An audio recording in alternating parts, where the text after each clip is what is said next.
Bonjour, alors tutoriel de montage pour le distributeur de gel hydroalcoolique format colonne à pédale Mobigel 20, donc made by Mobilab 66.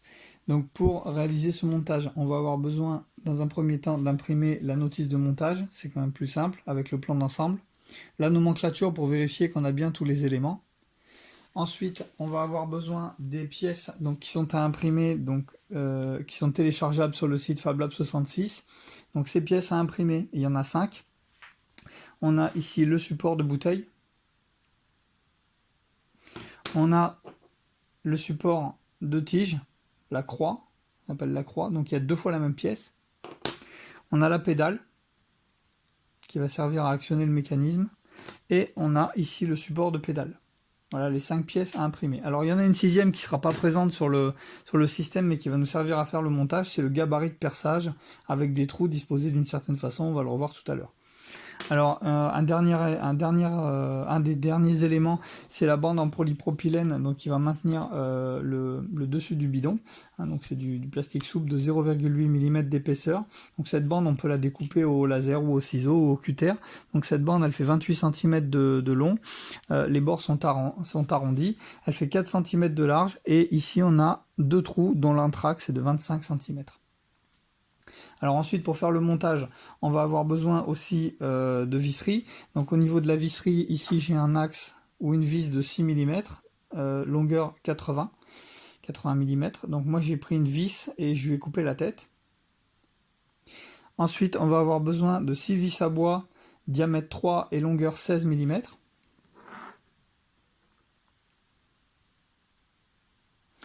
On va avoir besoin de 6 vis à bois, diamètre 3, longueur 30 mm.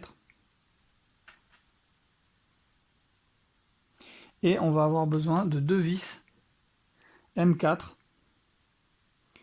Voilà, donc la tête est indifférente, on peut avoir une tête hexagonale, moi ici j'ai pris une tête cylindrique avec une empreinte cruciforme.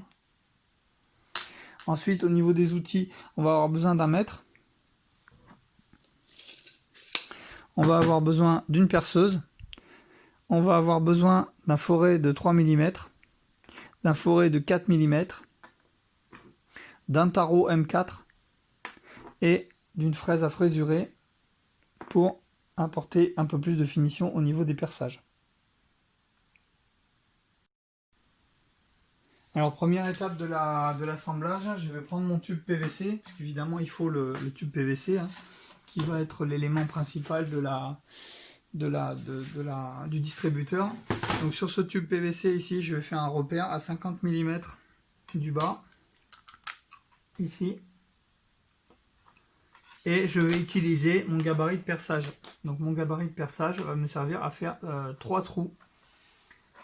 Donc ici, on a 2 trous diamétralement opposés, donc c'est pas cela qu'il faut utiliser. On va utiliser les 3 trous qui sont disposés selon 3 angles de 120 degrés. Voilà, donc celui-ci, on peut faire un repère au feutre ici si on ne veut pas se tromper. Donc les 3 trous de 120 degrés sont ceux-ci. Voilà. Donc je place mon gabarit de perçage sur le tube. Voilà.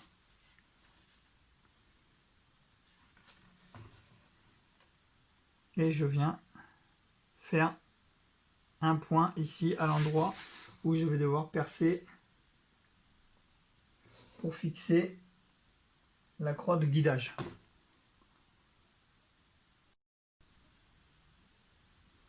Donc maintenant que mes points sont faits, je vais pouvoir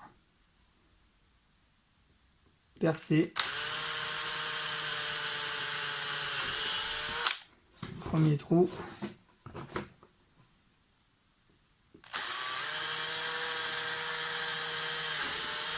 Deuxième trou.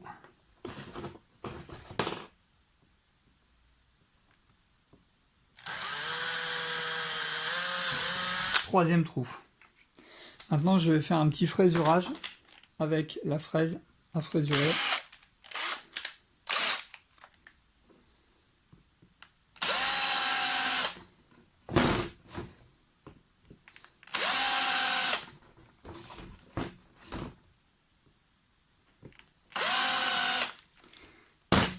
Voilà.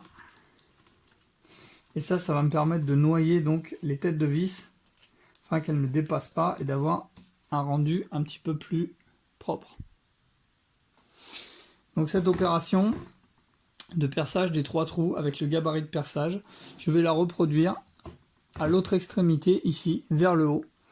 Et donc pour savoir à quelle distance, en fonction de la longueur de tube qu'on a choisi, pour savoir à quelle distance il faut donc placer le gabarit de perçage ici pour faire les 3 autres trous, on va dans un premier temps s'adapter au bidon distributeur qu'on a choisi. Donc moi j'ai trouvé un bidon de distributeur, c'est une bouteille de shampoing au départ que je vais remplir tous les jours de gel hydroalcoolique et je vais mesurer la hauteur de ce bidon.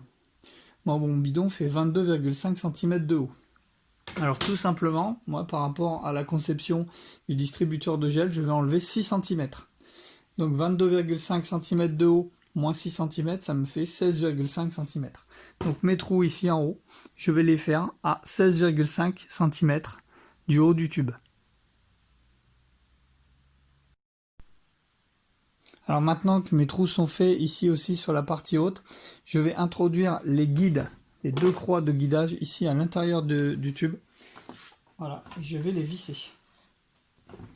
Donc il y a un trou ici aux extrémités des 3 branches de la croix, justement pour venir introduire les vis et maintenir la croix en position. Voilà, donc pour faire ça, le mieux c'est d'introduire la croix à l'intérieur, de positionner les trous de la croix en face des trous qu'on a fait sur le tube et de venir commencer à positionner les 3 vis. Voilà, parce que parfois la croix peut se mettre légèrement en travers et donc c'est difficile ensuite de mettre la dernière vis quand on en a déjà vissé 2 à fond. Donc là j'ai juste introduit légèrement les 3 vis et maintenant je vais pouvoir les visser, voilà, pour maintenir donc la croix complètement à l'intérieur. Voilà, je vais visser les 3 vis et je vais faire la même chose donc pour l'autre croix qui est située ici à 16,5 mm du haut.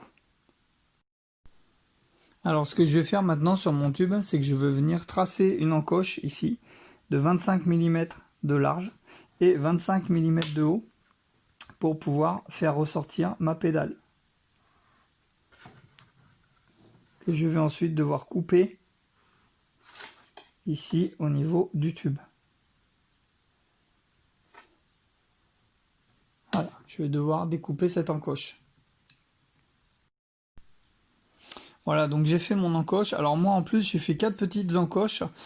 Pourquoi? Parce que moi je suis sur le support version 1 qui a des nervures ici de renfort et donc je suis obligé de faire des encoches pour faire passer ces nervures, mais vous n'aurez pas besoin de les faire puisque vous aurez le fichier du support version 3 où ces nervures en fait sont plus faites comme ça et donc les 4 rainures que j'ai faites sont plus indispensables justement pour éviter de les faire.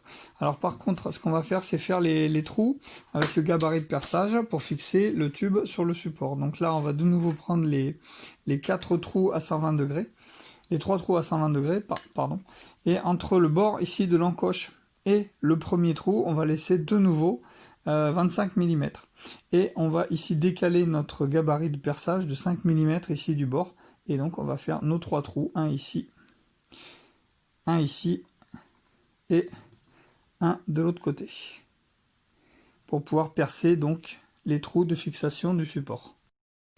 Voilà, donc j'ai réalisé mes 3 trous, un ici et un ici, mes 3 trous à 120 degrés, donc qui vont me permettre de faire tenir mon tube sur mon support. Donc ce que je vais faire maintenant, c'est que je vais monter la pédale sur le support, donc ça c'est pas très compliqué, hein. On prend le support, on met la pédale comme ça, et on vient emboîter notre tige de 6 mm, ici par le trou qui est prévu sur le côté, voilà, pour venir traverser le support et la pédale en même temps. Voilà, donc l'axe ne pourra pas ressortir puisqu'il va être bloqué par le tube ici. Donc quand on a fait ça, on vérifie que ça tourne bien, donc normalement il n'y a pas de souci. Et on va venir emboîter donc le tube, voilà, sur le support sur lequel on a monté la pédale. Voilà. Et on n'a plus qu'à visser les 4 vis. Alors maintenant, je vais fixer ma colonne sur le support. Donc pour le support, j'ai pris du contreplaqué que j'ai peint en vert, voilà, du contreplaqué donc de 8 mm. Alors ici, moi ma plaque fait 36 mm, 36 cm de long. Donc ici, pensez à faire un petit trait au milieu, c'est-à-dire à 18, ici et ici, pour pouvoir bien positionner l'ensemble de la colonne ici au centre de la plaque. Et ensuite, vous venez visser avec les petites vis de 16 mm.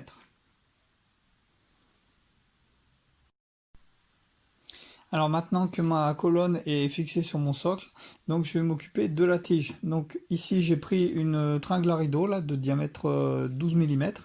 Donc l'embout sphérique ici est emboîté, qui est fait à l'imprimante 3D aussi, donc est emboîté d'un côté. Donc ça a une pièce de plus à faire à l'imprimante 3D si vous n'avez pas du tube diamètre 14. Parce que moi je me suis basé sur un tube en bois de diamètre 14 type manche à balai, auquel cas donc on vient arrondir ici légèrement le bout et on n'a pas besoin de cette pièce. Et en fait l'avantage d'avoir fait un gros diamètre là, d'un diamètre 14, c'est que si on n'a pas de diamètre 14, on prend n'importe quelle tige, ici donc c'est de la tige en métal, diamètre 12, on a juste à refaire un petit embout ici, et une bague d'adaptation ici pour passer du 12 au 14, et donc on vient emboîter notre tige ici sur le support de bouteille, voilà, d'un côté, et l'embout sphérique de l'autre côté, et on n'a plus qu'à emboîter ça en fait dans la colonne. Alors quelle est la longueur de cette tige là? Elle est de 71 mm. Centimètres, pardon. Donc comment est-ce qu'on calcule la longueur de cette tige? Bah tout simplement, moi mon tube ici fait 87,5 mm de hauteur, et tout à l'heure j'ai dit que le support, donc la croix ici, était à 16,5 cm du haut.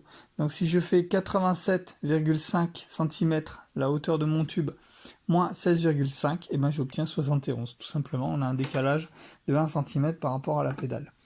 Donc maintenant, je viens emboîter ma tige dans ma colonne. Et on va passer à la dernière étape. Alors ma tige poussoir est bien installée à l'intérieur. On voit que la pédale ici est relevée. Donc normalement, si je mets mon bidon ici à l'intérieur et que j'appuie sur ma pédale, le bidon doit se relever. Voilà, tout simplement. Et donc la dernière étape, ça va consister à mettre la bande en polypropylène ici pour en fait maintenir le dessus du bidon et permettre donc la distribution de gel.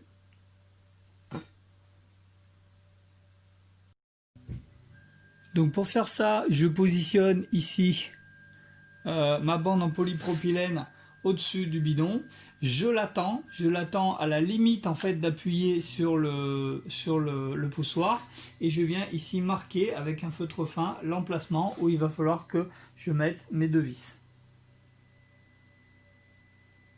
avant de venir percer et tarauder les trous. Alors pour être sûr que mes deux trous soient bien en face, je peux utiliser mon gabarit de perçage, mais cette fois-ci je vais utiliser les deux trous diamétralement opposés, donc il suffit que j'en place un correctement, et je vais repointer.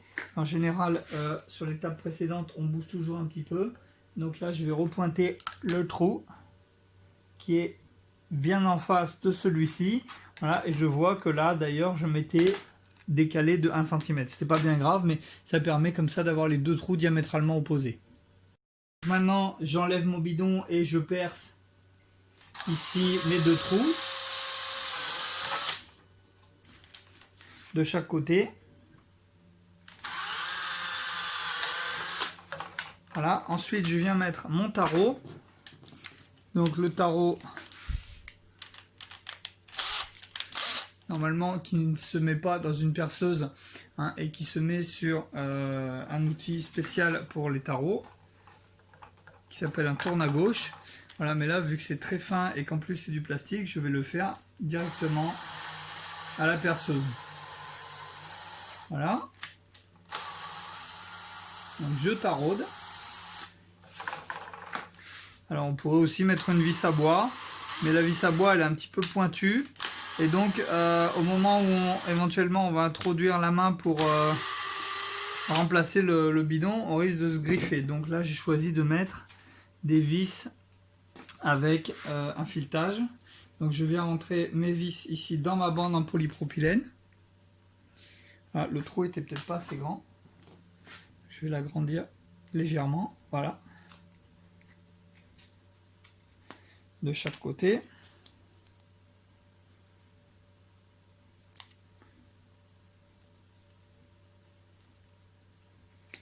Voilà, et maintenant donc je vais pouvoir venir visser ma bande en polypropylène sur le tube de chaque côté,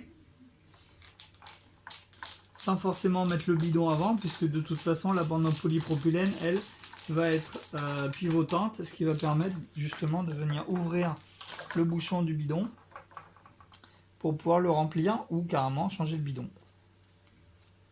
Voilà, donc ici je visse le deuxième côté.